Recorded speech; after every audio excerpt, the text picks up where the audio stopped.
I grew up in Mackay and we lived close to the bush there, kicked around in the bush a lot.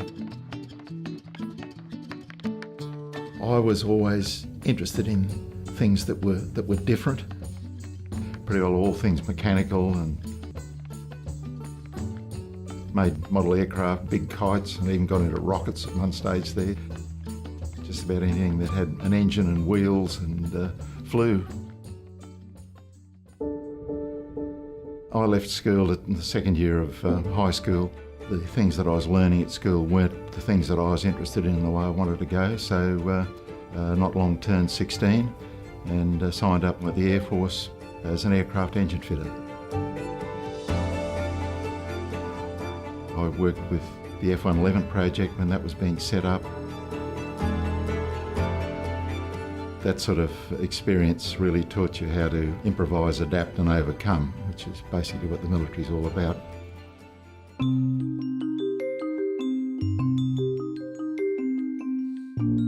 Always been interested in trucks and that sort of thing, so I thought it would be quite a good fit. I'd built a beach buggy, I was into all that sort of thing. Brought that with me to Volvo when I started. Built the whole thing from scratch and painted it.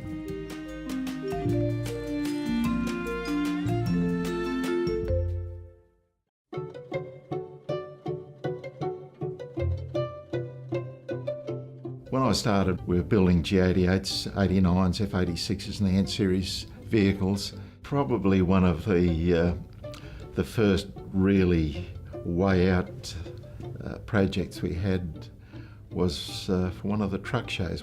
They wanted to win the truck of the show. That was the whole idea of this truck that ultimately was called Black Beauty.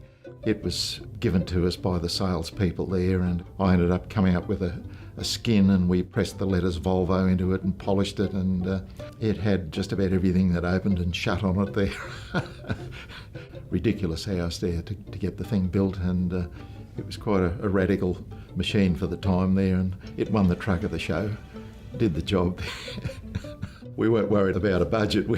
Our job was to make a truck that won the truck of the show.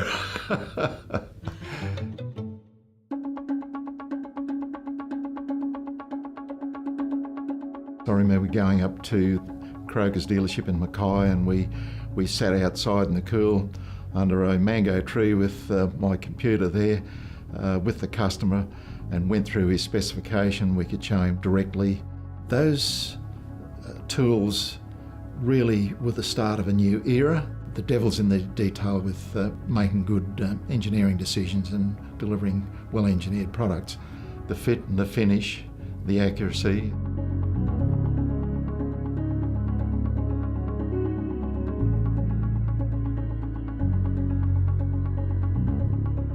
And I helped to get those things implemented. It's been a great time, great relationship with those fellas.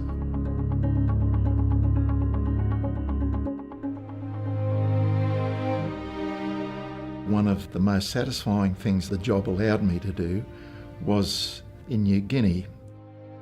There had been an old guy who'd flown through there during World War II, and he'd lost a bunch of his mates up there.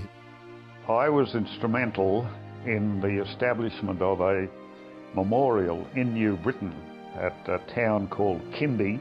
And his association, the Boston Beaufighter Association, had been trying for 35 years to get a memorial built up there. So I rang him and found out what he was doing there. This memorial to the 29 fellow blokes that we lost, a beautiful memorial, an obelisk with the air screw of a Beaufighter mounted high above it.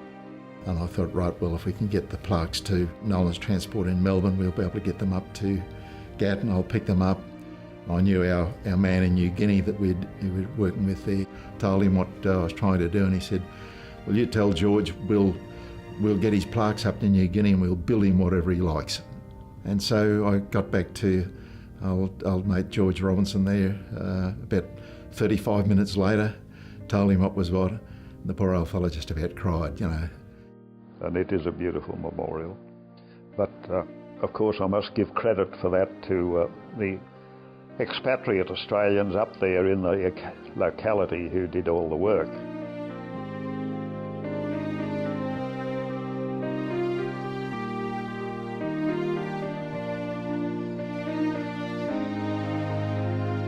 So that memorial actually now I think is number 29 on the list of memorial sites around the world. To me it was just too easy. It was something that you had to do. I couldn't walk away from that sort of thing.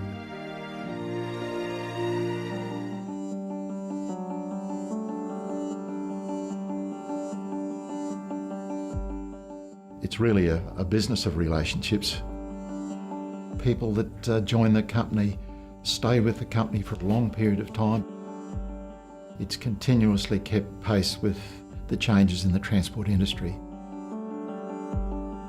Certainly the passion, I think it's a case of go hard or go home. The devil's in the detail with engineering, the tools that they use, the processes, which is classic Volvo.